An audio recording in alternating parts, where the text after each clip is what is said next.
जय श्री हरि। आप सबको होलिस्टिक हीलर चैनल पर स्वागत है। कैसे हैं आप सब। आज का जो टॉपिक है वो है एंसेस्टर्स ब्लैक मैजिक और कर्ज को लेकर के। कर्ज यानी कि एक तरह से श्रापित कर देना किसी फैमिली ब्लड लाइन को।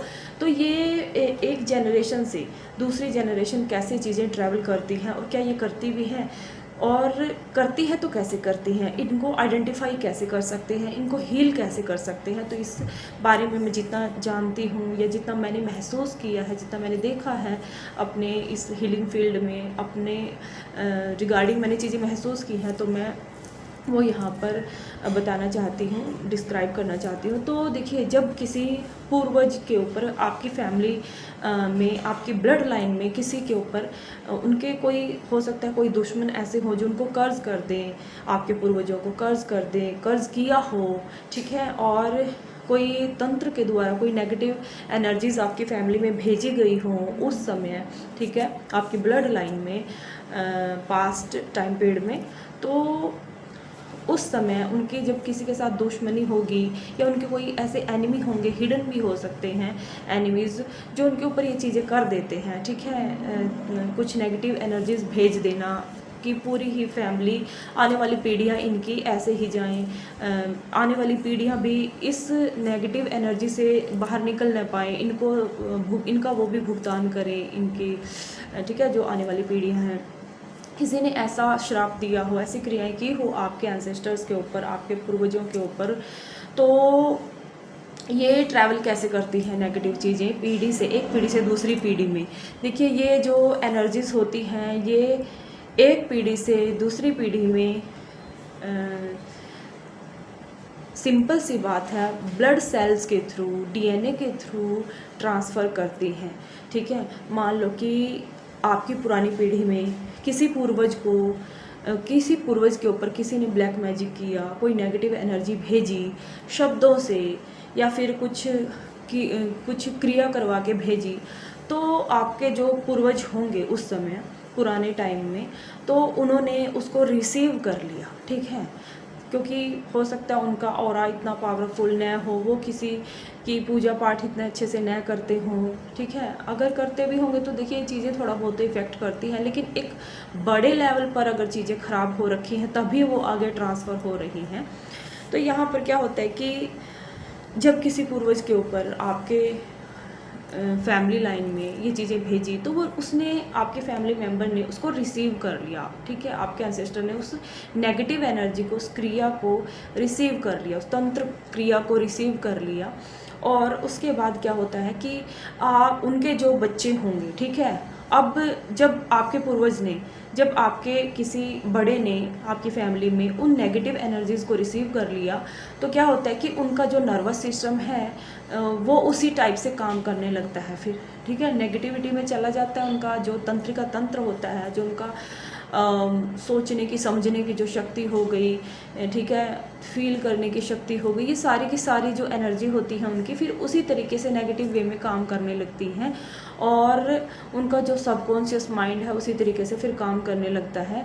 तो ऐसे ही जब वो आगे उनकी संतान होती हैं तो सेम वही चीज़ें, वही एनर्जीज़ ब्लड सेल्स के थ्रू, कॉन्शियसनेस के थ्रू बच्चों में आगे चली जाती है, ठीक है, उनके बच्चों में चली गई।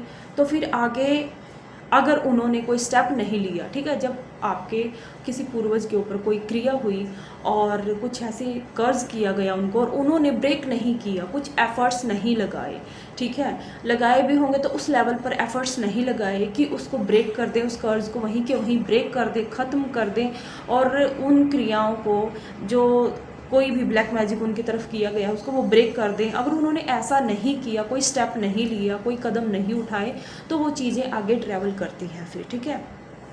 फिर बच्चों में, फिर उन्होंने भी, जब उनके बच्चे हुए, उन्होंने भी चीज़ें भुगतान की, ठीक है, उनकी लाइफ में भी नेगेटिव चीज़ें हुई, उन्होंने भी सहन किया नकारात्मक एनर्जीज़ को, ऊर्जाओं को, और उन्होंने भी कुछ ऐसे एफर्ट्स नहीं लगाए कि जिससे कि वो हील कर पाएँ, उससे रिलीज़ कर पाएँ नेगेटिविटी को, ब्लैक मैजिक को तोड़ पाएँ, कर्ज को तोड़ पाएँ।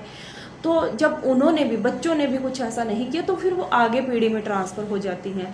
और ब्लैक मैजिक जिस फैमिली में रूट में किया जाएगा, यानी कि बहुत ज़्यादा पीढ़ियों से पहले अगर किसी फैमिली में ब्लैक मैजिक किया गया है कई सालों पहले, तो क्या होता है ना, जितने भी लोग जिन लोगों की डेथ होती है वो भी कहीं ना कहीं नेगेटिव एनर्जीज़ उनके ऊपर भी हावी होती हैं और वो भी नेगेटिव एनर्जीज़ में एक तरह से चलते हैं, फिर उनको भी मुक्ति नहीं मिलती। तो ऐसे आगे से आगे एक पीढ़ी से दूसरी पीढ़ी में ऐसी चीज़ें चलती चली जाती हैं जब तक कोई ऐसा इंसान उनको ब्रेक करने के लिए रेडी न हो, तैयार न हो, जो कि स्टेप ले उस चीज़ के लिए।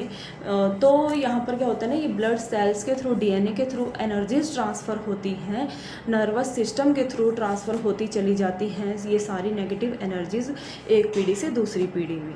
अब क्या होता है ना, मेरे पास देखो क्या हुआ कि कई बार क्लाइंट आते हैं, जैसे कि मतलब वो बोलते हैं कि हमारे ऊपर किसी ने ब्लैक मैजिक करवाया है।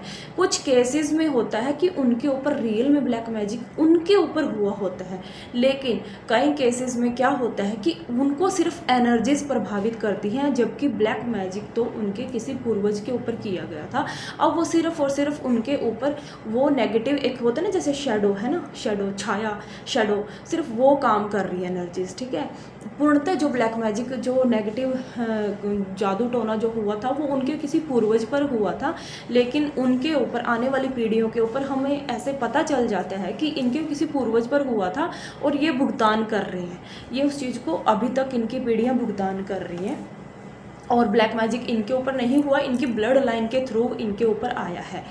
तो ऐसे रीडिंग आती हैं और ऐसे क्लाइंट कनेक्ट करते हैं, तो कुछ लोगों के ऊपर ब्लैक मैजिक होता है जो स्पेसिफिक उसी क्लाइंट के ऊपर किया गया होता है, लेकिन कुछ केसेस में ऐसा भी होता है कि वो पूर्वजों का भार उनके ऊपर आया हुआ होता है, जिनके ऊपर वो ब्लड लाइन से चीज़ें आई हुई होती हैं। तो इसको आइडेंटिफाई कैसे कर सकते हैं, इसको जाने कैसे कि ये आपके पूर्वजों से होकर के चीज़ें आई हैं। तो आप अपने बचपन को देखेंगे, आप देखेंगे कि जो आपके घर के बड़े मेंबर हैं उन्होंने कुछ ऐसी चीज़ें, हेल्थ इश्यूज़ फेस किए हैं, उनके स्वास्थ्य ठीक नहीं रहा, ठीक है, और भी बहुत सारे फाइट्स हो सकती हैं घर में, कुछ ऐसी चीज़ें, ठीक है। नेगेटिव एनर्जीज़ हमेशा घर में फील होंगी, बचपन से ही देखेंगे आप। और आप अगर अपने बड़ों से बात करेंगे तो वो भी आपको कुछ चीज़ें बताएंगे कि ये तो पहले से ही हमारी फैमिली में होता आ रहा है, हम छोटे थे तब भी ऐसी चीज़ें हो रही थी। यानी कि ये सबसे बड़ा साइन होता है कि आप बचपन से ये चीज़ें सुनते हैं फिर, ठीक है, कि हाँ ऐसे ऐसे चीज़ें होती आ रही हैं काफ़ी टाइम से ही। तो ये सबसे बड़ा साइन होता है। और आपकी जो कुंडली होती है ना, जो आपकी कुंडली होती है, डेट ऑफ बर्थ से चेक करते हैं तो उसमें भी क्लियर पता चल जाता है कि ये एनर्जीज, जो ब्लैक एनर्जीज आपके ऊपर हावी हैं, ये आपके एंसेस्टर्स से ही की तरफ से, मतलब आपके जो एंसेस्टर्स हैं, आपकी जो ब्लड लाइन है वहाँ से होती हुई आ रही हैं। और उसको कई बार हम एंसेस्टर्स कर्स बोल सकते हैं, एंसेस्टर्स कोई भी मतलब एनर्जीज नेगेटिव, जिसको पितृदोष भी बोल सकते हैं, ठीक है। तो इस तरीके से हम आइडेंटिफाई कर सकते हैं अपने प्रैक्टिकल लाइफ में। बचपन से लेकर के चीज़ें आप जो फील करते आए हैं, अपनी फैमिली मेम्बर से बात करेंगे तो आपको पता भी चल जाएगा इस चीज़ के बारे में। और एक चीज़ ये होती है कि आपकी कुंडली से भी ये चीज़ें पता चल जाती हैं, ठीक है। और अब इसको हील कैसे करें? देखिए, इसको हील करने के लिए सबसे बड़ी बात तो ये है कि जिन्होंने ये ब्लैक मैजिक आपके पूर्वजों के ऊपर करवाया था उन सोल से माफ़ी मांगिए, ठीक है। आप अपने एंसेस्टर्स के लिए, अपने पूर्वजों के लिए माफ़ी मांगिए। अब वो तो आपको मिलेंगे नहीं, क्योंकि वो भी धरती छोड़ करके जा चुके होंगे, एनिमीज़ भी। तो वहाँ पर आप सिर्फ सोल लेवल पर कनेक्ट करेंगे, ईश्वर को माध्यम मान करके, ईश्वर के थ्रू आप उनके साथ सोल लेवल पर कनेक्ट करेंगे और उनसे माफ़ी मांगेंगे अपने एंसेस्टर्स के लिए, अपने ब्लड लाइन के लिए, ठीक है। डोनेशन करेंगे अपने एंसेस्टर्स के लिए, क्योंकि जब आपके एंसेस्टर्स जो हैं, आपके जो भी आपके पास्ट में फैमिली लाइन में जो भी लोग रहे होंगे, उनके साथ उनके दुश्मनों का कोई तो कर्म बंधन रहा होगा, तो उसको हील करने के लिए आप डोनेशन कर सकते हैं, माफ़ी प्रार्थनाएं कर सकते हैं। डोनेशन भी बहुत अच्छे से काम करता है ना, पितृदोष के लिए करवाते हैं, तो या आप ये भी कर सकते हैं। अपने सेल्स की, अपनी ब्लड लाइन की हीलिंग के लिए आप अपने सेल्स की हीलिंग कर सकते हैं, ठीक है। और अपने जब आप सेल्स की हीलिंग करेंगे तो ये आपको ना रूट से चीज़ें फील होंगी, निकलती हुई रूट से पता चलेंगी। आपके ना जो लोअर बॉडी पार्ट्स हैं इनमें आपको चीज़ें फील होंगी, पता चलेगा, आपको पता चल पाएगा ड्रीम्स के थ्रू, विज़न के थ्रू, ठीक है। आपको सपनों के माध्यम से भी चीज़ें पता चल सकती हैं। और आपके जो बेसिक चक्रास हैं इनमें जो आपके रूट से जो चीज़ें स्टक हो रखी हैं, नेगेटिव एनर्जीज और आपके सेल्स में, तो जब आप अपने डीएनए हीलिंग करेंगे आप किसी भी मोडेलिटी के थ्रू कर सकते हैं, ठीक है। जैसे कि रेकी हो गया, लामा फेरा हो गया, तो इनके थ्रू जब आप अपने डीएनए की हीलिंग करेंगे, कार्मिक रेकी इसमें बहुत अच्छा काम करती है। कार्मिक रेकी में आप उन सोल्स को, आपके जो एंसेस्टर्स हैं उनको कॉल करेंगे, उनके एनिमीज़ की एनर्जीज़ को वहाँ पर जा कर के उनका जो भी है, ठीक है, सिम्बल्स डाल करके उनको हील करेंगे, कनेक्ट करेंगे, उनके पास्ट, एक तरह से पास्ट टाइम पीरियड में जाएंगे और वहाँ पर सिम्बल्स आप भेजेंगे, ठीक है, कार्मिक रेकी के। तो ये भी बहुत अच्छे से काम करती है।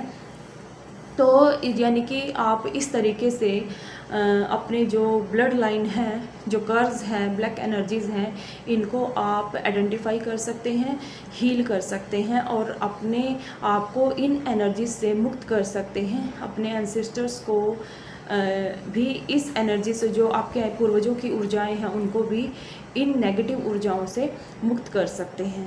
तो ये छोटा सा वीडियो था, होप आपको पसंद आया होगा। आया है तो इसको लाइक कीजिएगा, चैनल को सब्सक्राइब कीजिएगा। जय श्री हरि।